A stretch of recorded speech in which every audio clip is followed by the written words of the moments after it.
Greetings, my friends. Welcome to Daily Dose of Reddit. This is your host, Zach, and today's subreddit is r/IDontWorkHereLady.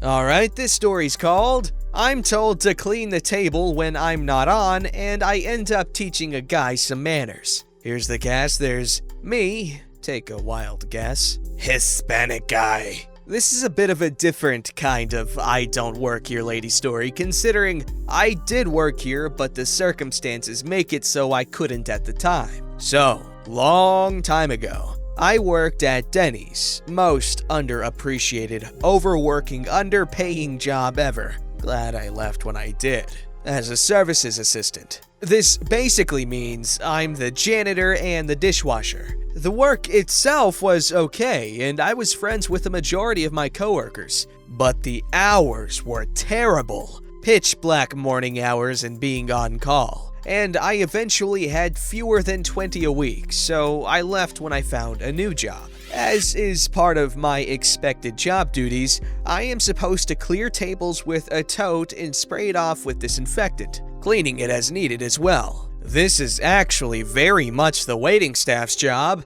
and they are supposed to do it. But that part of the job got shuffled down to us because, I don't know, work more and let the waiting staff get the tips for our work? Anyway, there was this Hispanic guy with glasses who would come in just about every day with a man in a wheelchair in tow. Not sure if they were friends or he was the caretaker or what, but the wheelchair guy had a favorite table that he wanted just about always. And anytime the table wasn't clear or looked shiny, the Hispanic guy would walk up to an employee, often going behind the breakfast bar, and even one time behind the doors to the kitchen, which is not allowed and a severe danger if you're not wearing non-slip shoes, and demand that we clean the favorite table at once, even if he was going to be sent to another table. Nuh-uh.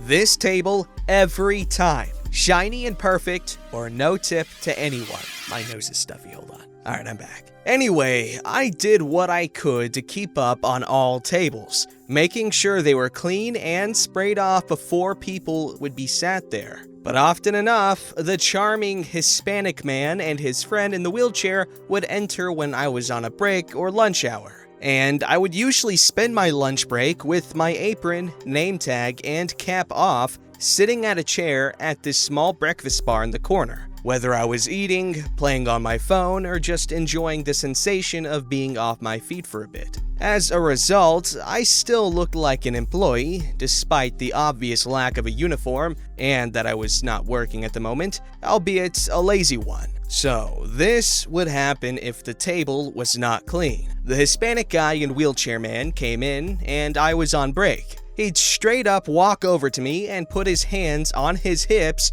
clear his throat, and widen his eyes when he made eye contact with me. This is just one of the ways these exchanges would go.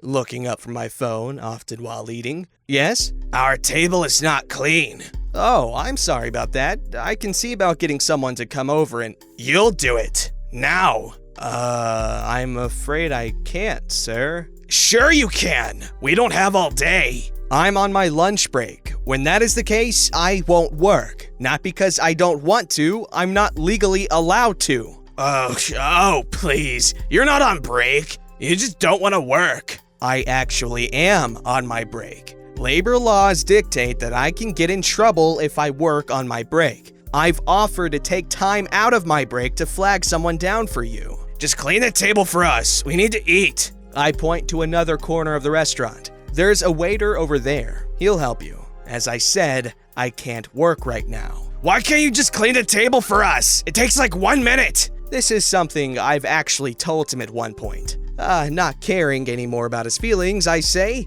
Even if I could clean the table for you on my break, that would mean less time for my break. And I don't really appreciate being told I am lazy and how to do my job. In the amount of time it has taken for you to hound me about cleaning this table for you, you could have flagged someone else down and you'd have likely gotten your drinks by now. I've pointed out a waiter for you. If you are insistent on getting that specific table, you'll have to reach out to him and ask him. Hispanic guy smirks as he pulls out what he thinks is his trump card. I'll be sure to let your manager know about this. I invite you to. He then scoffs, realizing his threat didn't bully me into being his butler. Oh, I'm so sorry, Your Highness. I see him wander off to seek someone else. He had told a manager, but I was off the hook since he rarely ever waited to be seated when people were supposed to, and I was one of the higher service assistants at the time. That's not even the worst he's done. That's just an example. At one point, I was off my shift and waiting for someone to pick me up for a movie after I got off. It was somewhat busy, so more than half the restaurant was full with customers. I sat in the breakfast bar, uniform completely off, and a set of street clothes in its place. I was munching on a quick appetizer I bought with my discount since I hadn't eaten for a while messing around on my phone. And who should walk in but my #1 fan and his friend in a wheelchair. His favorite table was taken at the time though, so he uncomfortably waited at the entrance for the table to vacate. As he was waiting, he and I caught eye contact. Remember, at this time, I'm wearing attire that is not the uniform and there is no reason to think I am. Working, I'm assuming. Far as my managers and labor law was concerned, I was a customer like any other right now. The moment the table was vacant, he would, of course, take his buddy in the wheelchair and dart for the table. But of course, the dirty plates and stuff were still on the table since a waiter hadn't gotten to the table yet. And the second he realized it, guess who he approached to ask to clean it for him? I was already mentally preparing myself to be insulted and then tattled on to a manager. I decided to ignore him. I was in no mood for his disrespect. Hey, I ignore him. Hey, you! Still ignoring him. Excuse me!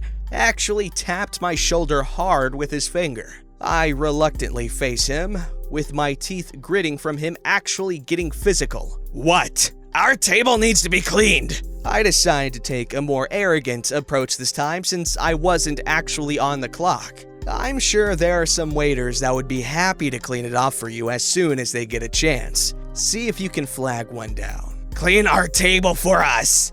I'm not on right now. I don't care if you're on your break or whatever. Clean it now! At this point, people were noticing and watching.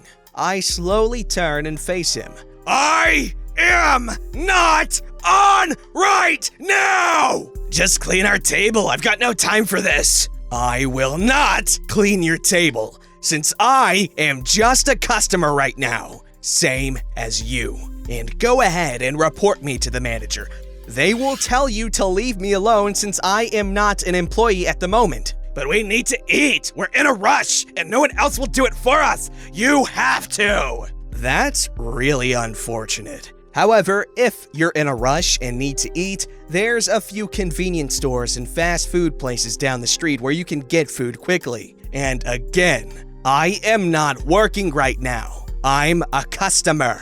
At this point, my ride arrived and I saw his car through the window. I took a last bite of my food and stood up to leave, but Hispanic guy tried to block my path. Hispanic guy starting to get desperate. Look, just clean our table. Please. I know you can. Ooh, that's too bad. My ride actually just got here, hence why I am leaving. And for the last time, I'm not an employee right now. I stepped around him, having had enough. Should be it, right? Wrong. Hey! He actually grabs me by the back of my shirt collar and tries to yank me backwards.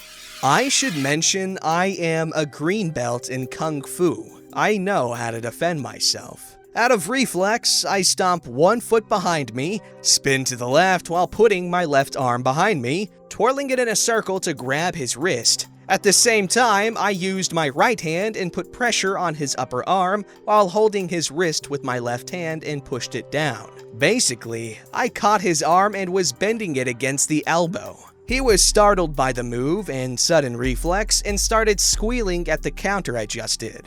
I let him go after I thought my point got across. After I let him go, he just looked at me with absolute bewilderment, like he thought I was crazy. Before he could get a manager to stop me from leaving, I was already out the door. The next time I came into work, I was met by my manager who was eager to discuss what happened that day. I explained that I was just acting in self-defense, and I only put his arm in that lock because he would not leave me alone and was demanding that I work even when I was off. I also told him this was not the first time he tried to make me do that. At that, my manager seemed to calm down a bit, even though he did let me know that Hispanic guy had, in fact, tried to get the police involved. I told him that the camera should have picked up everything that happened and that he grabbed me first. Me locking his arm was done reflexively. He still told me to try and avoid physical contact with other customers in the restaurant, whether I am on duty or not.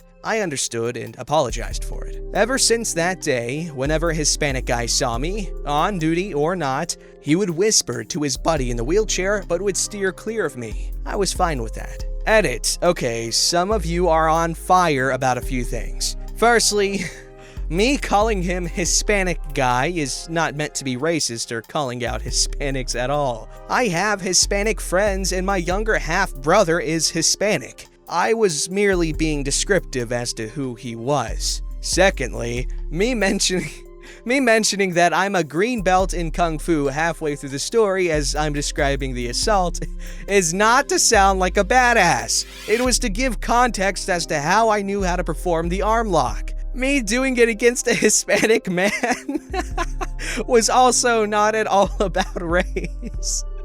And to you who said green is mid-level, you're correct. If I wanted to sound badass, I would have said second-degree black belt. I've also taken other self-defense classes, high school wrestling, and used to spar in my local gym with a buddy of mine before the pandemic shut them down. But I didn't mention any of that either. Thirdly, telling me that I should have pressed charges against this guy for grabbing me, I didn't really care to, since that would label me, just as much of you are doing right now. And it seemed this guy just needed to be put in his place before he left me alone. Bringing the police into the matter would have just made this thing more complicated, and I don't really care for it. Lastly, this absolutely did happen. Some years ago, but it did. Me sharing it is not to bolster my ratings or improve my online image. I'm anonymous anyways, like 95% of people on Reddit nowadays. But to share a story about standing up for yourself and your rights as an employee of a workplace. I love how people get when you reveal facts about yourself. Oh, he said he's a green belt in Kung Fu. He thinks he's badass? Oh yeah? One time, I accidentally stepped on a cockroach without knowing it with my bare foot, and I only screamed for 30 minutes. That's badass, not a green belt in Kung Fu. And just so you know, that was actual hidden microphone audio stuff. And yeah, hidden from me, by me, just not very well because I'm talking into it.